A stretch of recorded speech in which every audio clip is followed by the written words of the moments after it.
has transpired through this whole season, is Mike Vrabel's seat on fire? Is it semi-warm? Is it what you think, man? Is it time to go ahead and get him up out the paint, man? Or what do you think? So I want to say this, man. I want to challenge those that are in the comment section.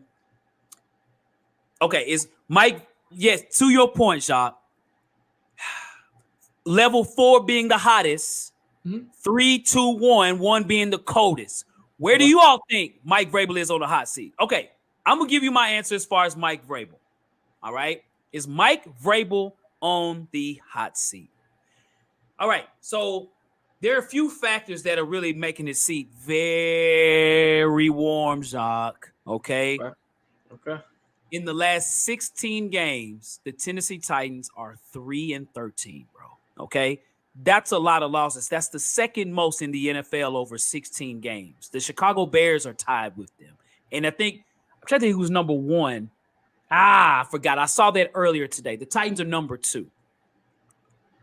You get on the hot seat by losing a lot of games, okay?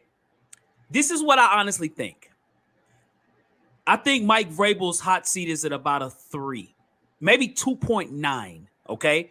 I don't think it's super hot, but I would say that if you're putting water in a bowl on the oven and you cut it up to boiling, it's probably in the middle, like somewhere. I say that to say this.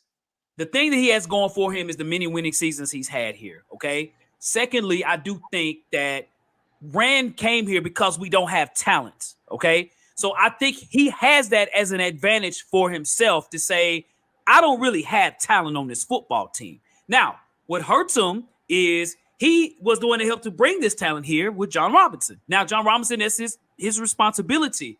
But Mike Vrabel is a good coach. Right now, he is struggling. He's not motivated. He seems very down. But, the team does play hard. They play hard. I didn't feel like they didn't play hard. They just aren't good. So I don't think it's hot. I don't think could he be fired at the end of the season? I'd say yes. If our record is like, what are we now? 3-6. If we were to lose every single game and maybe we won only one other game, he probably could be fired. If he was to win maybe 3 more games, he finished the year maybe 6 wins, he would probably have 1 more year to turn it around because we now have money. We now have draft picks. So it's kind of like, okay, Vrabel, we're about to cut a pie. We're going to give you the whole damn thing for next year. What you going to do with it? Now, it's on Rand as well to bring in the talent. But if it should be that we should be a better team next year. I think it's going to be based on next year. The seat's going to be smoking hot. Like after 3 games, if we're still doing the same stuff, he might get fired like after game 3 of next year. So I think it's at a 3 now. I'm going to say 2.8, but I'm going to say a 3 right now. What about you, Jacques? All right, before I get there, I want to look at the weekly feed. So Tyler's at a 5, Jakeion's at a 4. Toya's at a 3.5. TA is in the building. What is up? TA, what up? Let's see. We got Terrell with a 5. Terry with a 2. 2, okay. 2.42 Titan. 2, okay, all right. 2.5, 2.5. Okay, all right. Okay, still at the 2.5 level. All right, so that's what we got so far. Yes, all sir. Right. So I'll let your boy, Jacques. I'm ready, brother. I am at a 2.5. And the reason why is because of what you said. We don't remember Mike Vrabel inherited this team, okay? He hasn't built a team from scratch. That was a Mike Mularkey team that he inherited. And again, sometimes karma is karma, right? And what I mean by karma is when you do bad's gonna come back on you, right? And I'm not saying that's bad, but you fired Mike Mularkey, man, after winning a playoff game. That's kind of sour, dog, right?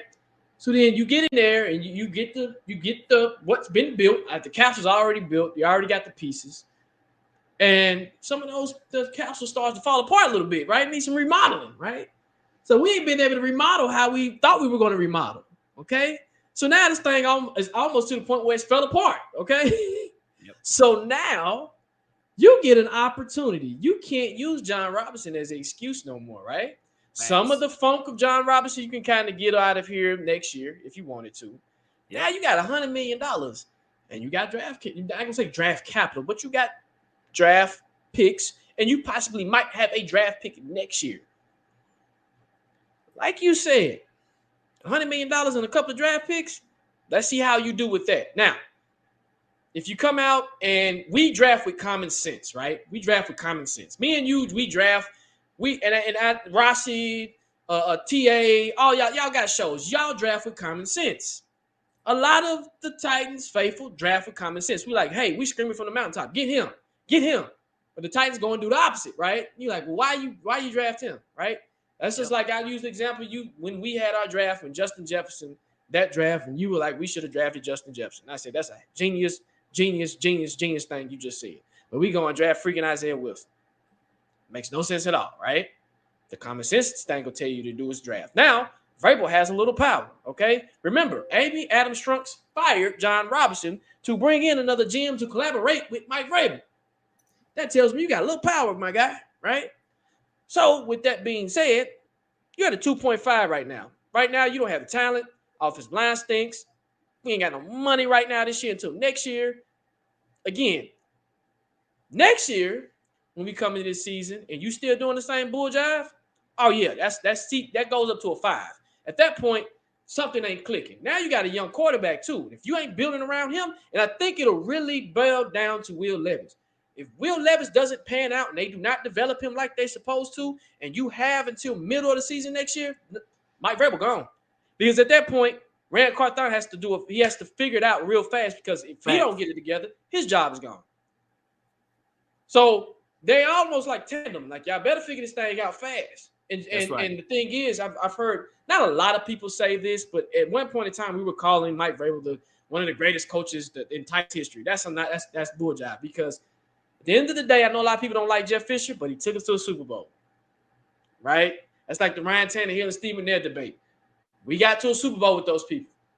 That's my thing. So I'm at a 2.5 for now because of 2024. Let me see what you're doing. Now, remember I told you, like, he got 2 years with me. Remember I've been saying it. I said Mike Vrabel has 2 years with me. His 2 years starts in the offseason.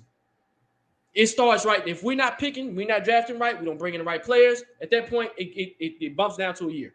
You're on a PIP at that point. That's right. You're on a performance PIP at that point. That's right. You're on a PIP. Let's go. Yep. So let's see what we got in the comment section, man, as far as some more numbers as far as what they feel. I got some news. The Buffalo Bills just lost. Wow. Just Denver. lost. Russell Wilson was out there throwing that ball too. Yeah, he was.